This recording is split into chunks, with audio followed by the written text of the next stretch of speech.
How are we doing, Cedarbrook? Oh, I'm feeling it. Are you feeling it? Exactly. Hey, I love that video so much for so many reasons. My name, by the way, is James Brown. I'm one of the pastors at this place. And if you are new with us, I just want to be one of the ones to personally welcome you. So glad that you're with us today. And what you just saw is that we are in the midst of this mini-series called Reset. And this series was actually inspired by a letter that was written in 2016 by the CEO of Amazon, a guy by the name of Jeff Bezos. And he told all the investors in the company that something was going to be unique about the way that he was going to lead the company. And what he said in this email, Bezos said that he is going to continue leading, as long as he's in charge, Amazon as an aggressive startup company. And what that means, essentially, is that they are going to think and act as if each day was a reset back to the very first day that they went into business, back to opening day. And Bezos calls this way of thinking his day one mentality. It's sort of like Amazon's version of Groundhog's Day, but always resetting back to day one. Now, this article got me thinking about Cedarbrook and the day one mentality possibilities for here, what that strategy might look like. And I think now's a good time to talk about why this is important because, 2020 hit us all really hard, right? I think we can all agree on that. Things started off, though, really well for Cedarbrook in 2020. Cedarbrook had tremendous momentum. Founding pastor Remy, intentional transition off staff was going forward. It was going well. And then right after that, plans for an expansion for a new part of the building, that was moving forward as well.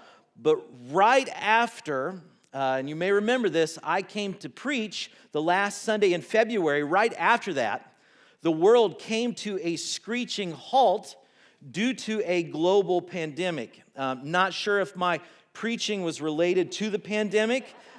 You can decide for yourself on that one, but no doubt COVID rocked our world and it roadblocked any kind of forward progress that we were making. And as a result, we had to move online, which, as you know by now, online is a good supplement, but a terrible substitute for Sunday morning services. Church online is great, and we're glad that you're dialed in today. So glad that our online family is with us today, but it's hard. Even at home, it's difficult.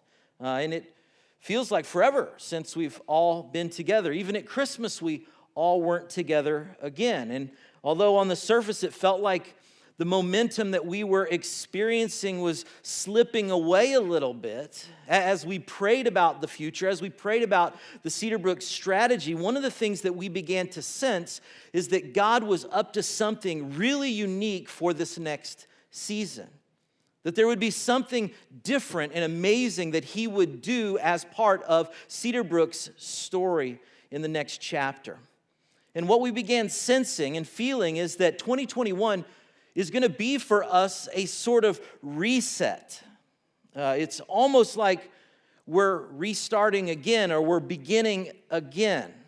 Like almost 2 decades later, we're having to go back to think about what it was like to be a church plant again.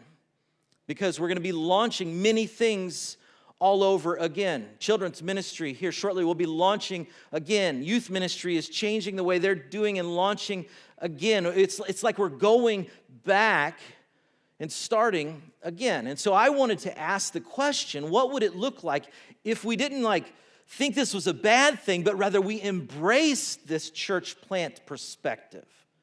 What if we embraced a day one mentality for us as a people? What would it feel like for Cedarbrook to reset our mindset and behave like we just opened the doors for the very first time? What would it be like if we all acted like it was our day one here again? What would we say if that was the case? What would we do? What things as a church would we stop doing if it was day one again? What things would we start doing? What things would we start doing maybe again?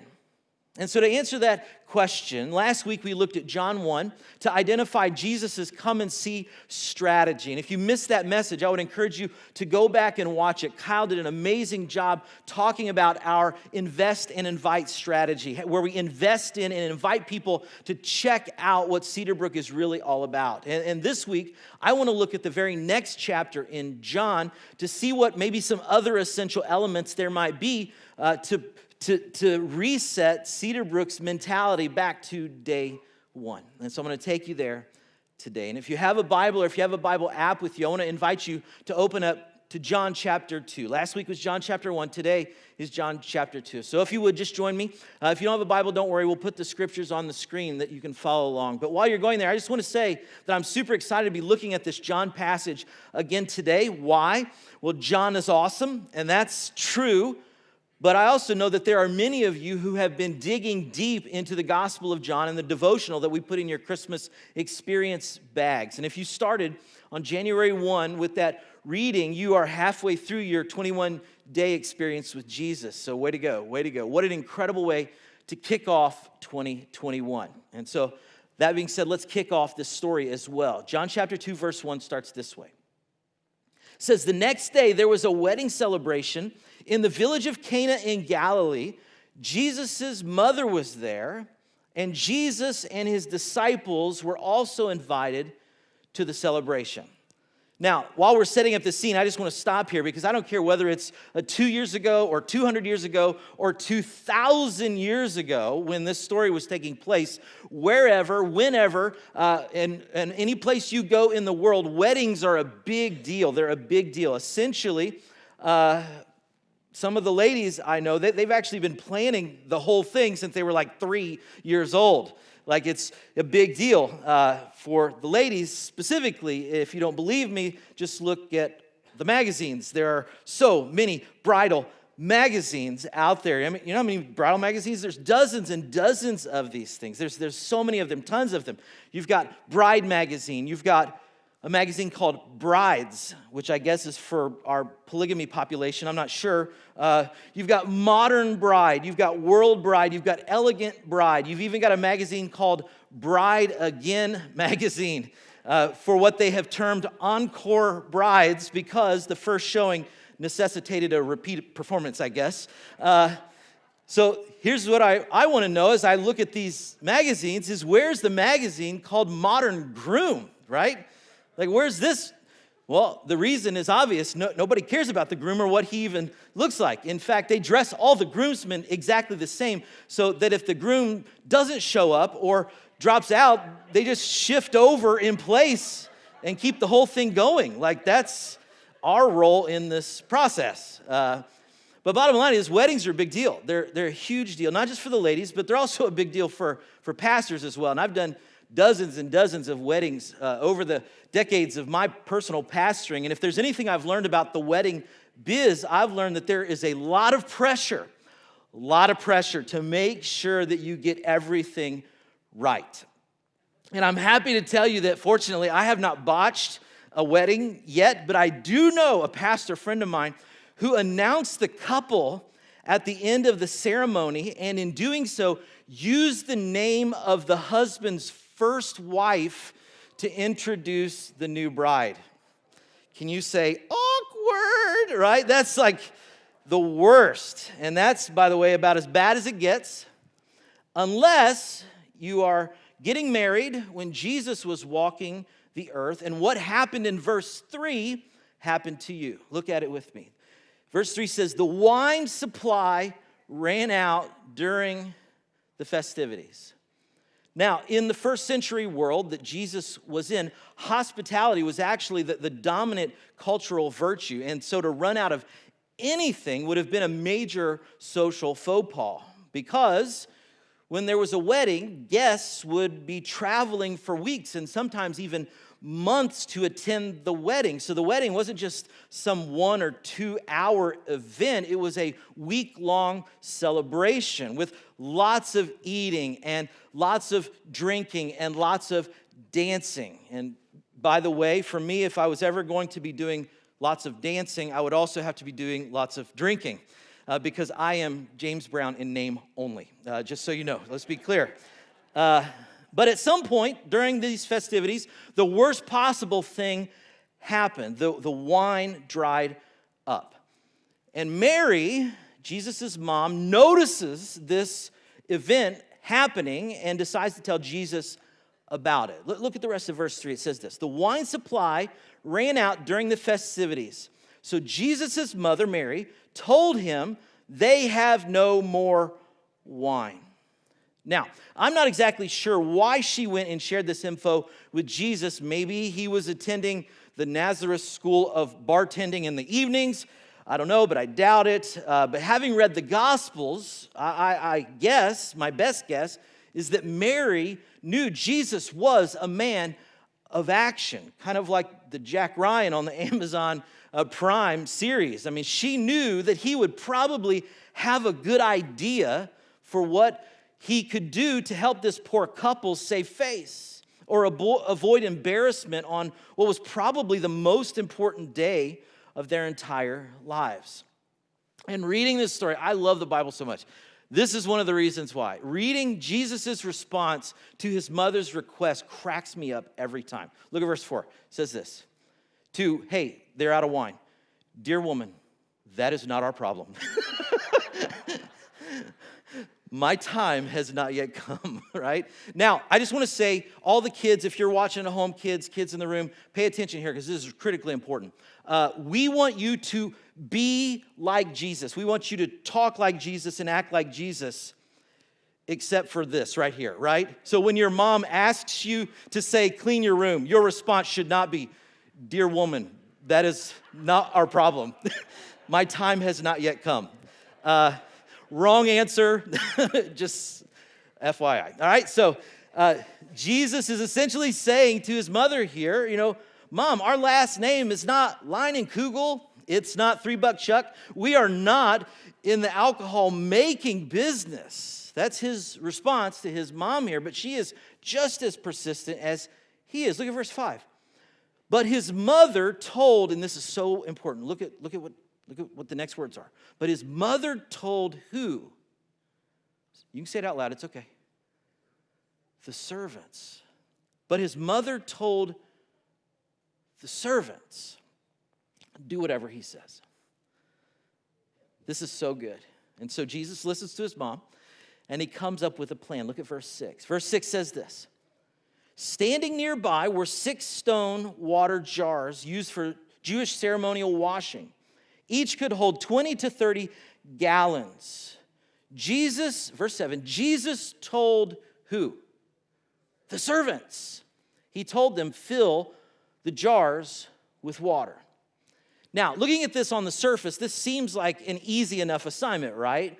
But what Jesus was asking these servants to do was unbelievably difficult. There was no indoor plumbing at this time, so to fill these jars, they would have had to carry them to a well. And since these jars would have been made out of stone, what Jesus was asking them to do was a back-breaking assignment. If you don't believe me, let's just do some math. The text says that each of the jars had between 20 and 30 gallon capacity. We know that 1 gallon of water weighs 8.35 pounds. Very good. Some of you are so smart. Which means that the servants would have had to return with between 167 to 250 pounds of water. Now you add that weight to the weight of the stone jars, and the total weight of what they would have to carry back from the well to the wedding was going to be right around 300 awkward pounds. Now, I try to imagine what that looked like. I mean, I try to imagine it, and I think it could be like the elimination challenge on Survivor or whatever. But they figured it out. They did it. And even though they didn't win immunity, the servants were part of something worth way more than any other kind of reward that they could have been given. And what these servants experienced in this moment was an absolute game changer. Not just for these servants, but for all future followers of Jesus as well. Check it out. Look again at verse 7. Jesus told the servants, "Fill the jars with water." When the jars had been filled, he said, "Now dip some out and take it to the master of ceremonies." The servants followed his instructions. Verse 9, when the master of ceremonies tasted the water, it was now what? Wine. It was now wine. This is the miracle. This is the miracle here. Now, I want to stop here just for a second, because some people that I've known over my life, they really don't like this image of bartender Jesus creating an open bar at a wedding. Some people don't like that image. Some people really do like that image of Jesus. But growing up, I grew up in more of a conservative church context, and when I asked the pastor about this passage, he told me that what Jesus was making here wasn't really wine. He said, actually in the story, Jesus was making grape juice or Kool-Aid, which, to be honest with you, I don't find that miraculous. I can even do that. You just put the Kool-Aid packet in the water and stir. Like, that's not that big of a deal. And some people don't like this image that gets presented here of Jesus, but as a result, they choose not to look at it. That they don't like this picture of Jesus making wine, so they choose not to pay attention to the passage at all, which, by the way, I think is an absolute shame, because they miss something. They miss something significant. They miss what I think might be, in fact, the most important section of this whole story, because right smack dab in the middle of verse 9 is one of the most powerful truths about what it means for a follower of Jesus to reset their mindset to a day one mentality. And if you don't read this part, you miss this part, because tucked away right in the middle of the story is the why behind why so many people are willing to spend so much of their time and so much of their talent and so much of their treasure selflessly serving people inside of Cedarbrook, as well as outside of the church as well, in the community and around the world. Why so many people are willing to sacrifice in their serving. And this aha moment is found right in the midst of a little small side comment. It's literally a parenthetical statement that gives us unbelievable insight into the mindset of someone who's willing to work hard to see God's dream become a reality in our world. And it's right here in verse 9. Everybody, I want you to see this. Look at it with me. Verse 9 says, when the master of ceremonies tasted the water that was now wine, that's the miracle, not knowing where it came from, here it is, though of course the servants knew, he called the bridegroom over. Did you see it? When the master of ceremonies tasted the water that was now wine, not knowing where it had come from, though of course the servants knew, though of course the servants knew, though of course the servants, they knew. They knew what had happened. They knew how that miracle came to be. You see, as I think on this story, I just imagine while all of the guests are fighting over who had the best seat at the wedding, the best seat in the house was not even a seat. Because the best seat in the house is where the miracles are made. The best seat in the house is not actually a seat. It's front row to where the miracles are made. The best place to be in that moment was where Jesus was, where he was doing what he does, because Jesus is always up to something. He's always doing something. He's always at work. He's always changing something. And so the best place to be in this moment was exactly where the servants were, with Jesus, where he was at work. Because the servants served, they got to be part of a miracle. You see, hundreds of guests were at this wedding, drinking the water turned to wine. They were partaking in the miracle second hand. They were only tasting what Jesus was able to do and what he did. But only those who jumped in and did the hard work of service actually got to see Jesus do what only Jesus can do, which is transform something. And friends, this was true for those that served 2,000 years ago. And I would say that it's still true for those of us who serve today, that the best place to be, the best seat in the house, the best seat at Cedarbrook is where the miracles are made. And the truth is, many of you already know this.